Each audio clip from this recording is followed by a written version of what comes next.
Student, मैं हूँ आपकी टीचर मिस शमीम। और अगर आपने मेरे चैनल को सब्सक्राइब नहीं किया तो वो कर लें। टॉपिक तो आज का आपने पढ़ ही लिया होगा कि रेफरेंसेस हम पढ़ने जा रहे हैं, और इसमें टेबल ऑफ कंटेंट्स और इंसर्ट फुटनोट और एंड नोट को हम डिस्कस करेंगे, स्टडी करेंगे। वर्ड को ऑन करते हैं। होम, इंसर्ट, डिज़ाइन, लेआउट, ये हम सब मेन्यूज़ पढ़ चुके हैं। और अब हम रेफरेंसेस पर हैं, और रेफरेंसेस पर जो सबसे फर्स्ट टॉपिक है जो अभी हमने पढ़ना है वो हमारा टेबल ऑफ कंटेंट्स है, क्योंकि ये सिलेबस बुक्स में भी आ चुका है हमारे बच्चों की 9th की। तो इसलिए पढ़ना बहुत ज़रूरी है। और इसका मकसद क्या है, ये बनाया क्यों गया है। जैसे कि हमारी बुक्स होती हैं, रेफरेंस बुक्स होती हैं, उनमें रेफरेंस मौजूद होता है कि कौन सा चैप्टर कौन से पेज पर है, तो हम वो इंडेक्स जनरेट कर सकते हैं। आप चाहें तो पहला पेज खाली छोड़ दें बिल्कुल, या फिर सेकंड पेज पर आप इंडेक्स बना लें। किस तरीके से आप पेज ब्लैंक कर सकते हैं।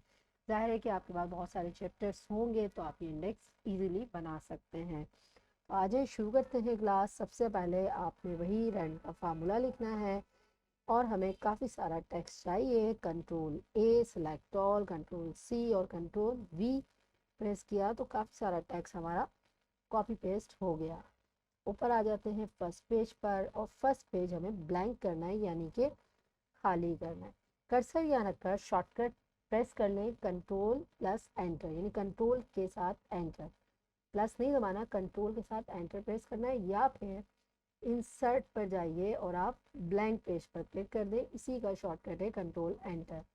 तो हम ब्लैंक पेज पे क्लिक कर देते हैं। कर्सर आपका फर्स्ट अल्फ़ाबेट के पीछे है। जैसे ही आपने क्लिक किया आपका डेटा सेकंड पेज पर ट्रांसफ़र हो गया, यानी आपका फर्स्ट पेज ब्लैंक हो चुका है। उसके बाद हमें इस चैप्टर का नाम डालना है।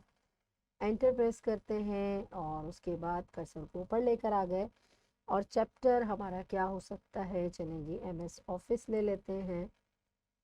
चैप्टर आप कोई भी नाम दे सकते हैं।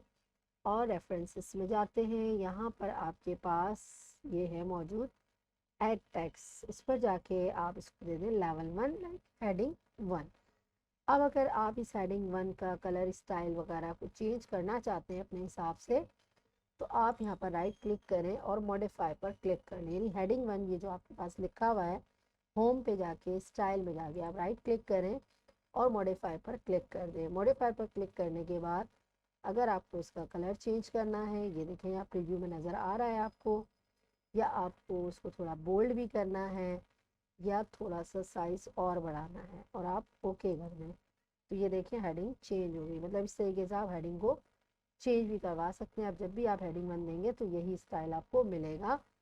अच्छा जी, अब ये चैप्टर कितने पेजेस तक है, हमारे ऊपर कितने पेजेस तक चल रही है हमारी बुक। अच्छा जी, पेज पर आ गए, पेज नंबर 3 या 4 पर हैं हम। ठीक है, एंटर प्रेस किया, फिर एंटर प्रेस किया, और एंटर प्रेस करने के बाद कर्सर हमारा ऊपर आ चुका। अब नेक्स्ट चैप्टर हम ले लेते हैं, लाइक CIT, और इसको भी हम या तो यहाँ से दे दें या रेफरेंसेस से जाके दे दें, और हेडिंग 1 स्टाइल हमने दे दिया। मज़ीद ये चैप्टर हमारा कहाँ तक चल रहा है, मतलब 4-5 पेजेस तक है, कितने पेजेस तक है आपके ऊपर है। कर्सर यहाँ रख के एंटर प्रेस किया, फिर एंटर प्रेस किया, और कर्सर को ऊपर खाली जगह पे हमने रख दिया, और यहाँ पर आके अगले चैप्टर का नाम और इसको भी हेडिंग 1 कर दिया। अब आप आ जाइए फर्स्ट पेज पर, सेंटर में लेते हैं, बोल्ड कर लेते हैं, थोड़ा साइज़ बढ़ा लेते हैं, अंडरलाइन कर लेते हैं। ये तमाम सेटिंग्स आप लिखने के बाद भी कर सकते थे। और हम ये एक इंडेक्स बना रहे हैं तो यहाँ पे हमने इंडेक्स लिख दिया, एंटर प्रेस किया। अब हमें ये तमाम फॉर्मेटिंग नहीं चाहिए, क्योंकि अगर अभी कुछ भी लिखते हैं तो इसी फॉर्मेटिंग में लिखा जा रहा है। हर चीज़ को नॉर्मल करना है कर्सर की, तो एक एक ऑप्शन को ऑफ करने से बेहतर है आप क्लियर ऑल फॉर्मेटिंग पर क्लिक कर दें। इससे क्या होगा, कर्सर आपका बिल्कुल नॉर्मल हो जाएगा, साइज से लेके एवरीथिंग, यानी हर किस्म की फॉर्मेटिंग क्लियर हो गई है। अब हम जाएंगे रेफरेंसेस पे अगेन, और टेबल ऑफ कंटेंट्स पे जाएंगे। इसमें से हमने automatic table second style select कर लिया। आपका जो मूड हो वो सिलेक्ट करिएगा। जब मैंने यहाँ क्लिक किया तो ये देखिए हमारे पास इंडेक्स बनी हुई आ गई। अगर आप इसको एज ई बुक यूज़ करना चाहते हैं तो आप उसके लिए भी यूज़ कर सकते हैं, और अगर प्रिंट निकलवाना चाहते हैं तो उसके लिए भी आपके पास ये मौजूद है। और अगर आप टेबल ऑफ कंटेंट्स नहीं लिखना चाहते, आप सिर्फ कंटेंट्स लिखना चाहते तो आप इतना टैक्स भी ले सकते हैं, ये आपके ऊपर है। और अगर आप यहाँ चेक करें तो पेज नंबर 2 से MS ऑफिस स्टार्ट है, पेज नंबर 4 से CIT। और अगर कंट्रोल के साथ आप माउस क्लिक करें तो डायरेक्टली आप इस चैप्टर पे जंप कर सकते हैं। अगर कंप्यूटराइज आपकी बुक है तो आप इस तरीके से जंपिंग भी कर सकते हैं। और अब अगर हम चाहते हैं यहाँ पर मज़ीद एडिशन करना, लाइक हमारे चैप्टर अगर बढ़ गए हैं और ज़्यादा हमारे चैप्टर इंक्लूड हो गए हैं, स्क्रॉल करके हम नीचे आ रहे हैं, मतलब हमारी बुक लिखी जा रही है, ज़ाहिर है बुक है, बाद में भी हम इसमें एडिट कर सकते हैं। और यहाँ पर आके हम मज़ीद कोई चैप्टर टाइप करने, लाइक HTML लिख दिया और इसको भी हमने हेडिंग 1 दे दिया। अब सब हेडिंग भी बना के देख लेते हैं, किसी चैप्टर की जो हमारे शुरू में आ रहे हैं उनकी बना लेते हैं, किसी भी बना ले। कर्सर रखा, एंटर प्रेस किया, ऊपर लेकर आए, मेन हेडिंग है MS ऑफिस। अब इसके अंदर आपकी आ जाएगी सब हेडिंग, यानी हम MS वर्ड पढ़ रहे हैं या चैप्टर जो है MS वर्ड के हिसाब से आप यहाँ से दे दें हेडिंग 2, या रेफरेंसेस में जाके टेबल ऑफ कंटेंट से जाके हेडिंग 2 दे दें। और अगर इसको भी आप मॉडिफाई करना चाहते हैं तो अपने हिसाब से आप कर सकते हैं। ये हो गई हमारी सब हेडिंग, यानी जिस चैप्टर की लेना चाहें आप सब हेडिंग भी बना सकते हैं। अब यहाँ पर तो ये आ गई, लेकिन इंडेक्स में इंक्लूड नहीं हुई। रेफरेंसेस में गए, अपडेट का ऑप्शन आ रहा है, आप यहाँ क्लिक कर दें तब भी यही विंडो खुलेगी। इस पर इंडेक्स पे क्लिक करें, अपडेट लिखा हुआ आ रहा है, आप यहाँ क्लिक कर दें तो अपडेट इंटायर टेबल आप यहाँ से भी इसको बना सकते हैं, यानी कि अपडेट कर सकते हैं। जो आपने चेंजिंग करी है वो देखें यहाँ पर इंक्लूड हो गई, यानी MS ऑफिस के साथ उसकी सब हेडिंग MS वर्ड उसी पेज नंबर 2 पर मेंशन हो रही है, और जो नई हेडिंग हमने बनाई है वो भी हमारे पास ऐड हो चुकी है।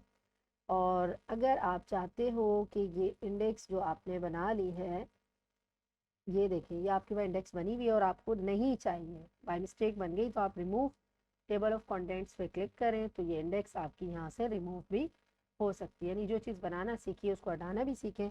Ctrl Z अंडू मैंने कर दिया क्योंकि हमें तो चाहिए थी, हमें डिलीट नहीं करनी। यकीनन ये टेबल ऑफ कंटेंट्स आपको समझ में आया होगा। Ctrl N for new page. और अब हम इसका अगला टॉपिक लिखने जा रहे हैं जो कि है फुट नोट। यहाँ से देख लीजिए लिखा हुआ foot notes, insert foot note और इंसर्ट एंड नोट, दो ऑप्शंस हैं यहाँ पर। आ जाइए ज़रा इनको समझते हैं, दोनों में डिफरेंस क्या है और इनका वर्क क्या है। वही रैंड का फार्मूला हमने लिखा, Ctrl+A, Ctrl+C और Ctrl+V। अच्छा जी, अगर जूम कम करके देखें तो आपका जो काम है तकरीबन 1.25 या 1.5 पेजेस तक आ रहा है।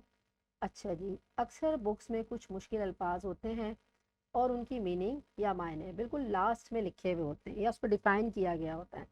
लाइक अगर हम इस लाइन को डिफ़ाइन करना चाहते हैं तो इंसर्ट फुट नोट पर जैसे ही आप क्लिक करेंगे वो एक रेफरेंस नंबर भी साथ जनरेट करेगा। 1 ऊपर भी लिखा हुआ आ गया है, मैं जूम बढ़ा देती हूँ, और वो 1 ऊपर भी लिखा हुआ, नीचे भी लिखा हुआ आ गया है। और हमने यहाँ पर आके इसकी मीनिंग डिफ़ाइन कर दी, दिस इज़ फुट नोट, यानी आप तो उसकी मीनिंग डिफाइन करेंगे। जस्ट मैंने एक नॉर्मल सा टेक्स्ट लिखा है।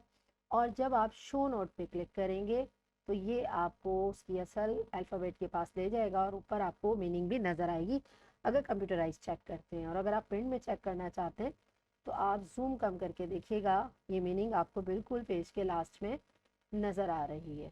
अगर इसी की प्रैक्टिस एक दफ़ा और कर लें, यानी कोई और अल्फाज ले लें जिसको हम डिफ़ाइन करना चाहते हैं, कर्सर रखा, इंसर्ट फुट नोट पे क्लिक किया, नंबर 2 लिखा हुआ आ गया, दिस इज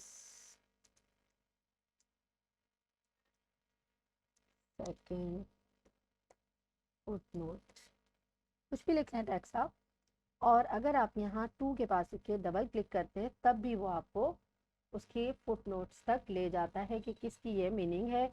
या शो नोट्स पे क्लिक करके भी आप जंप कर सकते हैं, या फिर नेक्स्ट फुट नोट या प्रीवियस फुट नोट पर भी आप जंप कर सकते हैं। एंड नोट भी लिखा हुआ है और फुट नोट भी लिखा हुआ है, आप जहाँ जंप करना चाहें। यानी प्रीवियस फुट नोट, ये देखें कर्सर आपका प्रीवियस फुट नोट पर आपको ले गया, नेक्स्ट पे करेंगे तो आपको नेक्स्ट पर ले जाएगा। ये तो था फुट नोट जो आपने एंड ऑफ द पेज देखा। अब एंड नोट क्या करता है, ये भी बिल्कुल इसी तरीके से मीनिंग ही देगा, यानी कि आप उसकी मीनिंग लिख सकते हैं। इंसर्ट एंड नोट पे आपने क्लिक किया, नंबर भी उसी तरीके से आ गया। सपोज आपने कुछ भी टाइप किया, शो नोट्स पे क्लिक किया तो ये वहाँ पर ले भी गया। तो फिर डिफरेंस क्या है, जूम कम करके देखें तो आपको खुद ही समझ में आ जाएगा। यानी अल्फाज चाहे आपने फर्स्ट पेज का लिया हुआ है, लेकिन एंड नोट जो मीनिंग देगा वो एंड ऑफ द पैराग्राफ देगा, यानी जहाँ आपका पैराग्राफ ख़त्म हो रहा होगा उसके लास्ट में जो नीचे जगह बचेगी वो वहीं मीनिंग दे देगा। लेकिन फुट नोट आपको बिल्कुल जहाँ आपका पेज बिल्कुल ख़त्म हो जाएगा वो एंड में मीनिंग देगा, यानी फुट नोट फुट बिल्कुल नीचे और and note end of the paragraph, दोनों का काम एक ही है। यकीनन आज की क्लास आपको समझ में आई होगी। इंशाल्लाह अगली क्लास में फिर मिलेंगे। अल्लाह हाफिज़।